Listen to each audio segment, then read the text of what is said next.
श्री स्वामी समर्थ सगळ्यांना. इथे आज आपण शुभचिन्ह उंबरापट्टी शिकणार आहोत. तर शुभचिन्ह उंबरापट्टी बनवताना मी इथे फ्लेक्सचा वापर केलेला आहे. तुम्ही रेक्झिनही वापरू शकता. सर्वप्रथम मी 28 इंचाचं फ्लेक्स घेतलेला आहे. त्याला हिरवी बॉर्डर लावून घेतलेली आहे आणि त्याच्यामध्ये 4-4 इंच असा एक चौकोन बनवून घेतला आहे. असे मी 7 चौकोन बनवून घेतलेले आहेत.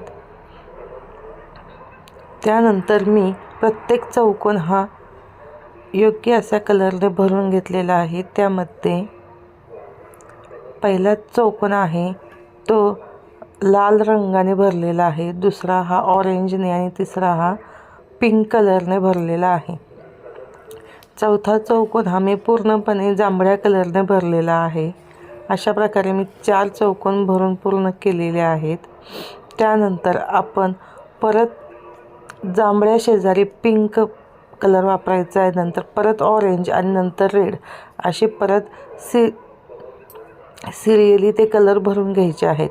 सगळे कलर व्यवस्थित त्याच्यामध्ये भरून चिकटून झाल्यानंतर आपल्याला त्यावरती शुभचिन्ह रेखाटायचे आहे, चिकटून घ्यायचे आहेत.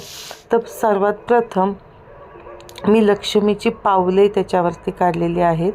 लक्ष्मीच्या पावलांशेजारी मी स्वस्तिक काढलेलं आहे आणि स्वस्तिकच्या शेजारी मी ओम काढला आहे, मध्ये श्री काढलेला आहे, परत ओम, परत स्वस्तिक आणि लक्ष्मीची पावले.